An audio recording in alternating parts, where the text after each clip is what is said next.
दोस्तों आपका स्वागत है इंडियन इंडस्ट्रियल ट्यूटोरियल में। तो दोस्तों फिर से हाजिर हो गए भेल में वैकेंसी लेके। उससे पहले मैं दोस्तों आपको बताना चाहूँगा कुछ। तो दोस्तों बस मैं यही बताना चाह रहा था कि हमारा एक टेलीग्राम चैनल है इंडियन इंडस्ट्रियल ट्यूटोरियल के नाम से, तो उसे आप सब्सक्राइब कर लो, क्योंकि जो भी नोटिफिकेशन मैं देता हूँ वो पहले वहाँ पे आता है, चाहे हमारी वेबसाइट पर है या यूट्यूब चैनल पर है, वो यहाँ पे आता है। तो इसे ज़रूर सब्सक्राइब कर लेना अगर आपको नोटिफिकेशन टाइम टू टाइम चाहिए तो दोस्तों यहाँ पे आप देखने को मिलेगा कि फाइनली यहाँ पे जो वैकेंसीज़ हैं वो सिविल इंजीनियर के लिए 40 हैं, मैकेनिकल इंजीनियरिंग के लिए 40 हैं, आईटी कंप्यूटर साइंस के लिए 20 हैं, इलेक्ट्रिकल इंजीनियर के लिए 15 हैं, केमिकल वालों के लिए 10 वैकेंसी हैं, मेटलर्जी इंजीनियर के लिए 5 वैकेंसी है, फाइनेंस के लिए 20, एचआर के लिए 10। इस तरीके से बात करूँ तो टोटल वैकेंसी 150 वैकेंसीज हैं। जो दोस्तों फाइनली आप देखोगे तो इंजीनियर ट्रेनिंग के लिए वैकेंसी है, समझे। और यहाँ पे ये भी एग्जीक्यूटिव, जो फाइनेंस के लिए वो एग्जीक्यूटिव ट्रेनिंग के लिए है। नेक्स्ट बात करूँ एचआर के लिए, तो एग्जीक्यूटिव ट्रेनिंग एचआर के लिए वैकेंसी। मतलब फाइनली मैं बात करूँ ओवरऑल, तो ये जो वैकेंसी है वो फ्रेशर के लिए बहुत अच्छा मौका है, आप इसे अप्लाई कर सकते हैं। लेकिन जब यहाँ पे वैकेंसी हैं तो कुछ न कुछ क्राइटेरियाज दिए होंगे, तो उन्हें हम देख लेते हैं। तो यहाँ पे आपको देखने को मिलेगा कि यहाँ पे engineer training in civil, mechanical, IT, chemical, electrical, metrology. तो यहाँ पर जो क्वालिफिकेशन मांगा है वो दोस्तों full time bachelor degree in engineering technology for 5 year जो है मास्टर डिग्री और dual degree program in engineering और टेक्नोलॉजी। जो यहाँ पे इन जो ब्रांचेस बताई गई हैं civil, mechanical, IT, electrical, chemical, metallurgy, जो अच्छी इंस्टीट्यूट से, यूनिवर्सिटी से होना चाहिए। यहाँ पे एज लिमिट की बात करूँ तो 1/9/2022 के हिसाब से काउंट की जाएगी। 27 ईयर एज लिमिट चाहिए। यहाँ पे लिख दिया गया है कि भैया आप जो 1/9/1995 के बाद आपका जन्म हुआ है तो आप इस फॉर्म को नहीं भर सकते। अगर आपने full time post graduation engineering में या बिजनेस एडमिनिस्ट्रेशन या मैनेजमेंट में किया है तो आपका 29 ईयर एज लिमिट यहाँ पे काउंट हो जाएगा। नेक्स्ट बात करूँ एग्जीक्यूटिव ट्रेनिंग फाइनेंस, जहाँ पर दोस्तों बैचलर डिग्री होनी चाहिए आपके पास, और वो इंडियन यूनिवर्सिटी से होना चाहिए, या आपके पास जो है सीए, ठीक है, और उसकी इक्विवेलेंट जो क्वालिफिकेशन बताई गई है यहाँ पर 29 ईयर एज लिमिट, जो दोस्तों सीधा बताया गया कि 1/9/1993 के बाद आपका जन्म होना चाहिए।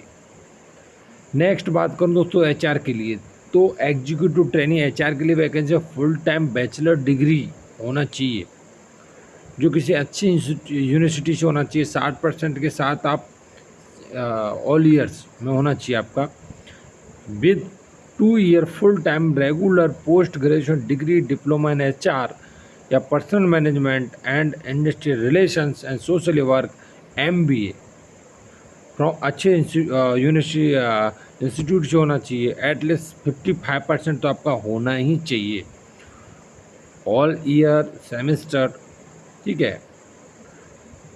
मैं बात करूं तो यहाँ पे या आपके पास एमबीए है, वो जो यहाँ पे बताएंगे स्पेशलाइजेशन जैसे पर्सनल मैनेजमेंट, एचआरएम, ईटीसी।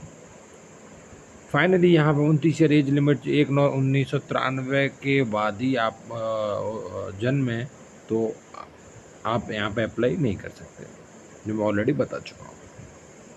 बाकी की सारी चीज़ें यहाँ पर इम्पोर्टेंट नोट में बताई गई हैं भैया, इन्हें पढ़ लेना। कितना जो है परसेंट चाहिए, क्या चाहिए, कितने पॉइंट, कैसे, वो सारी चीज़ें बताएंगे, उन्हें अच्छे से पढ़ना पड़ेगा आपको। फाइनली देखोगे आप यहाँ पे तो एडवर्टीजमेंट पूरा बता दिया गया है अच्छे से कि भाई क्वालिफिकेशन मैकेनिकल, ये सारी ब्रांचेज मैकेनिकल के अंदर कौन कौन सी हैं ट्रेनिंग के लिए, ये सारी ब्रांचेज है, अप्लाई कर सकते हैं। नेक्स्ट बात करूँ कि भाई इलेक्ट्रिकल के लिए, तो इलेक्ट्रिकल के लिए सारी ब्रांचेज हैं, अप्लाई कर सकते हैं। और नेक्स्ट सिविल के लिए बता दिया गया है, केमिकल के लिए बता दिया गया है, मेटलर्जी के लिए बता दिया गया है, ठीक है, और आईटी के लिए यहाँ पर बता दिया गया है। फाइनेंस के लिए यहाँ पर बता दिया गया CA ICWS CMA। Next HR, तो HR के लिए यहाँ पर बता दिया गया है, सबके लिए बता दिया गया है फाइनली। और यहाँ पे दोस्तों जो आपको छूट देगी रिजर्वेशन के हिसाब से वो बता देगी यहाँ पर, क्या एज लिमिट में क्या छूट है, तो यहाँ बता दिया गया SC/ST के लिए इतना, OBC के लिए इतना छूट है। वो सारी चीज़ें यहाँ पे आपके सामने डिस्क्लोज की गई हैं। यहाँ पर दोस्तों जो है एप्लीकेशन अप्लाई सारी चीज़ें देखो यहाँ पे जा सकते हो आप careers.bhel.in। बाकी कैसा आपको मैं सिलेक्शन का तरीका बताऊं तो यहाँ पे सिलेक्शन जो है कंप्यूटर बेस्ड एग्ज़ाम होगा यहाँ पे, और उसमें पास हो जाता है तो वो इंटरव्यू के लिए नेक्स्ट स्टेज में आएगा। यहाँ पे जो मेरिट लगेगी वो रेशियो 1/5 रहेगा, ठीक है। तो उस बेस पे यहाँ पे आपका सिलेक्शन होने वाला है। और आपका जो है 75% जो है कंप्यूटर बेस्ड एग्ज़ाम होगा उस पर डिपेंड करेगा, और 25% इंटरव्यू स्कोर पर डिपेंड करेगा फाइनली। यहाँ पर दोस्तों आपका सारा कुछ बता दिया गया भाई, क्या पेमेंट रहेगा क्या रहेगा, वो सारी मेडिकल स्टैंडर्ड्स इंस्ट्रक्शंस दी गई हैं। इंस्ट्रक्शंस आपको अच्छे से फॉलो करनी है, ठीक है। यहाँ पर दोस्तों फ़ी लगने वाली है, UR EWS OBC कैटेगरी के लिए 500 रुपये फ़ी लगने वाली है। और यहाँ पर जो भी प्रोसेस फीस लगेगी वो भी बता दिया गया है। तो इस तरीके से यहाँ फ़ी लगने वाली है। और यहाँ पे अप्लाई करने के लिए आपको दोस्तों 13 सितंबर 2022 10 बजे से कर सकते हो, और आप इसे 4 अक्टूबर 2022 शाम को 5 बजे तक अप्लाई कर सकते हो। एग्जामिनेशंस जो एडमिट कार्ड है वो सारी चीज़ें आप बता दी गई 31 अक्टूबर 2022, 1-2 नवंबर 2022। और यहाँ पे अप्लाई करने के लिए ऑलरेडी मैं बता चुका था आपको, फिर से बता रहा हूँ कि आपको इस लिंक पे जाना रहेगा।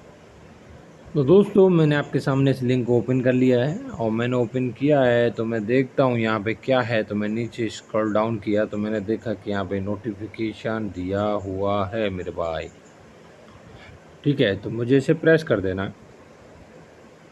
तो यहाँ पे इसकी सारी डिटेल दी गई है। मैं यहाँ से चाहूँ तो एडवर्टीज जो भी इसका नोटिफिकेशन है वो ले सकता हूँ, न्यूज़पेपर का ले सकता हूँ, सारी चीज़ें ले सकता हूँ। अप्लाई करना है तो मेरे को यहाँ पे अप्लाई पे प्रेस कर देना। ये तो हाउ टू अप्लाई ये वाला ऑप्शन आ गया, मुझे नीचे वाले पे करना पड़ेगा।